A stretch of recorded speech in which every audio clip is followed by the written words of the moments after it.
कि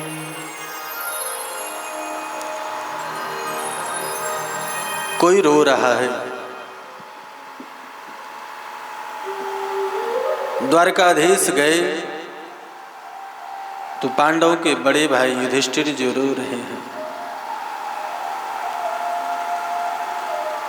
मेरे कन्हैया गए, बड़े बड़े भैया आप रो रहे हैं, क्या बात है, क्यों रो रहे हैं? अब तो आपको राज्य मिल गया, सिंहासन मिल गया, किसी चीज की कमी नहीं है, फिर भी आप रो रहे हो। युधिष्ठिर जी बोले कि कन्हैया, जब उस कुरुक्षेत्र के मैदान में उन विधवा स्त्रियों को रोते हुए देखता हूं तो मेरा मन विचलित हो जाता है। कितनी स्त्रियां विधवा हो गई, कितनी बालक अनाथ हो गए। गोविंद, ये सिंहासन खून से सना हुआ सिंहासन है।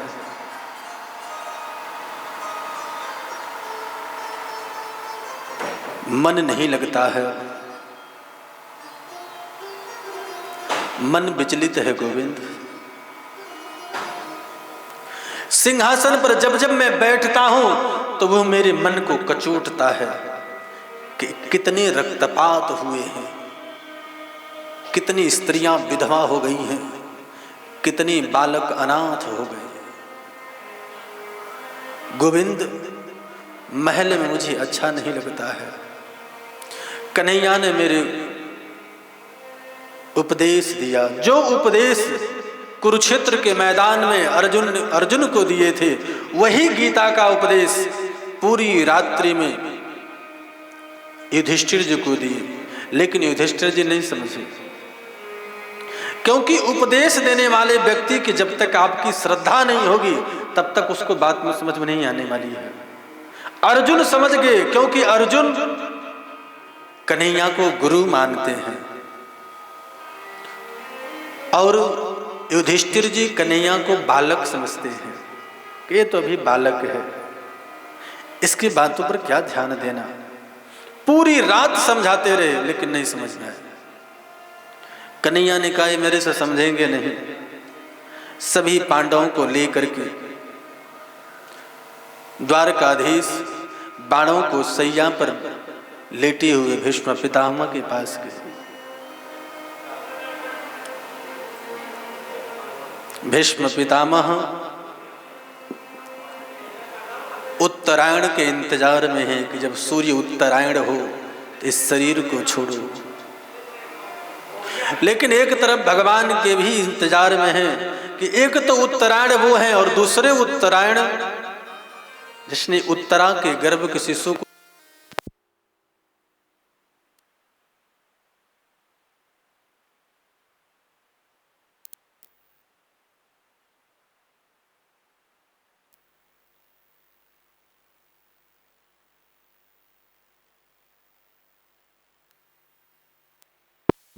राम हरे राम राम राम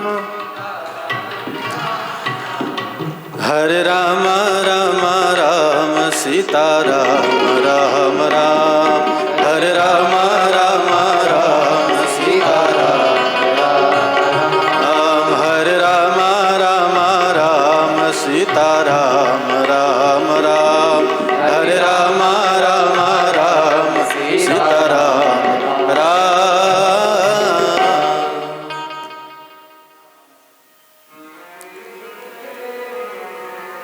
भीष्म पितामह बाणों की सैया पर लेटे हुए हैं। पांचों पांडवों को लेकर के भगवान भीष्म पितामह के पास चले हैं।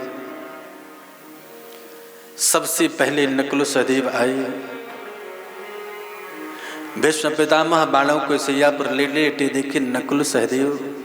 अगर नकुल सहदेव आए होंगे तो युधिष्ठिर भी आता होगा, और युधिष्ठिर जब आएगा तो भीम जरूर आएगा, और जब भीम आएगा तो अर्जुन आएगा, और जब अर्जुन आएगा तो वो टेढ़ी टांग वाला जरूर आएगा। नकुल सहदेव के बाद युधिष्ठिर जी चले जा रहे हैं। भीम आने लगे, फिर पीछे से देख रहे हैं कि अर्जुन के कंधा पर अपनी पीली पीतांबरी फहराते हुए हमारा गोविंद आ रहा है। भीष्म पितामह अपने ठाकुर को, अपने गोविंद को देख करके गदगद हो गए कि वाह प्रभु, मेरी मृत्यु को संवारने चले आए। मैं जानता था कि दुनिया भले ही भूल जाए, लेकिन गोविंद तुम तो हृदय की भावना समझते हो। मैं तो तुम्हारा ही इंतजार कर रहा था, तुम आ गए। पांचों पांडव भीष्म पितामह के चरणों में प्रणाम करते हैं। कन्हैया गोविंद ने भी भीष्म पितामह के चरणों में प्रणाम करके कहा, पितामह आपके पुत्र पांडव को विजयश्री मिला, राज्य मिला है, और मैं चाहता हूं कि अपने जीवन काल का अनुभव पांडवों को दो आप, जिससे इनका मार्गदर्शन हो। देखो, जो हमसे श्रवण करे, अपने जीवन काल का अनुभव आपको देंगे। उस अनुभव से हमें दुनिया में चलने में सहायता मिलेगा, मार्गदर्शन होगा। विश्व पितामह बोले कि गोविंद, सब कुछ जानते हो, लेकिन दूसरे की बड़प्पन, दूसरे को बड़ा बनाना तुम्हारा धर्म है। मैं क्या कहूं, लेकिन तुम कहते हो तो मैं कह रहा हूं, पांडव आप सब राजा बन गए हो, एक सम्राट बन गए हो, और सम्राट को चाहिए कि सबसे पहले धन खूब कमाए। गृहस्थ को चाहिए कि धन खूब कमाए, आलसी न हो। गृहस्थ के आंगन में जो आलसी है, उसके घर में धन नहीं आ सकता। गृहस्थों को आलस नहीं करना चाहिए,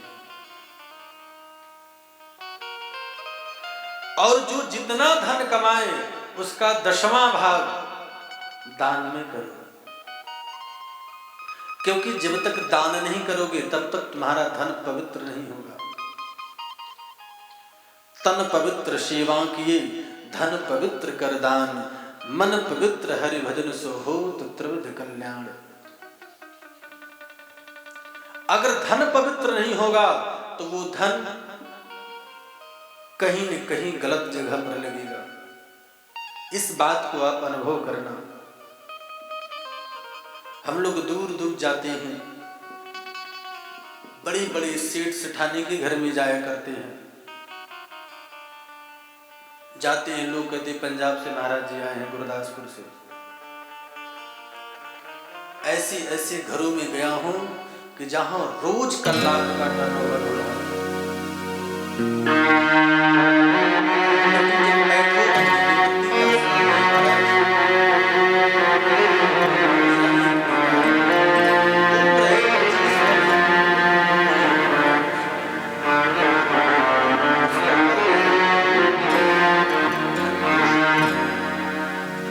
महाराज, इसका इलाज मैं अमेरिका से करा रहा हूं।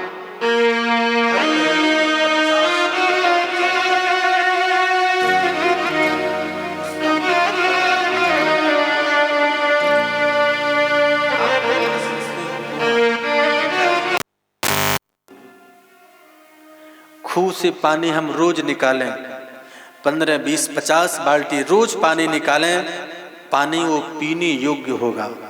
लेकिन इस खूह से 1 वर्ष तक कुएं के पास मत जाओ, पानी मत निकालो। 1 वर्ष के बाद जाओ तो वो पानी निकालो तो पानी पीने योग्य नहीं रहेगा। उसी तरह ये धन है। हमारे पास धन आए तो उसका कुछ न कुछ धर्मार्थ करो, दान करो। घर में बीमारी नहीं होगी, घर में सब स्वस्थ रहेंगे, और पैसे रखते जाएंगे, बीमार होना निश्चित है। वो पैसे कहीं न कहीं डॉक्टर के पास, किसी का एक्सीडेंट हो गया, कोई गिर गया, कहीं न कहीं जाना निश्चित है। इसलिए पहले धन पवित्र करो। और पांडव, तुम लोग सम्राट हो। जिंदगी में याद रखना कि आंख के सामने अगर पाप होता हो तो शक्तिशाली हो, सामर्थ्यवान हो तो डटकी मुकाबला करो। अगर सामर्थ्यवान नहीं हो तो नाक और कान बंद करके वहां से चले जाओ। आंखें बंद कर लो, आंखें बंद करके वहां से निकल जाओ। लेकिन पाप होते देखना महापाप है। जब इतना बात भीष्म पितामह ने कहा, उस समाज में द्रौपदी खिलखिला करके हंस पड़ी। और भीष्म पितामह के सामने हंसना कोई साधारण नहीं है। भीष्म पितामह ऐसे वैसे आदमी नहीं है। भगवान के द्वादश भागवत में एक इनका भी नाम आता है, भीष्म पितामह। ऐसे व्यक्ति नहीं है ये। इनके सामने देवराज इंद्र भी आ जाए और भीष्म पितामह के हाथ में धनुष हो तो देवराज इंद्र की शक्ति नहीं है कि इनको हरा सके। साधारण व्यक्ति नहीं है ये। उनके सामने कोई हंस दे। भीष्म पितामह बेटी बोले, तुम हंसी हो? द्रौपदी कांप गई और कांपते हुए कहीं कि पितामह गलती होगी, मैंने ऐसे ही हंस दिया। भीष्म पितामह बोले, नहीं द्रौपदी, कुलवती स्त्रियां होती है ना, वो अचानक नहीं हंसते। अगर हंसती हैं तो उनकी हंसी में कोई न कोई राज छिपा होता है। द्रौपदी इस कंठ को लेकर के मैं मरना नहीं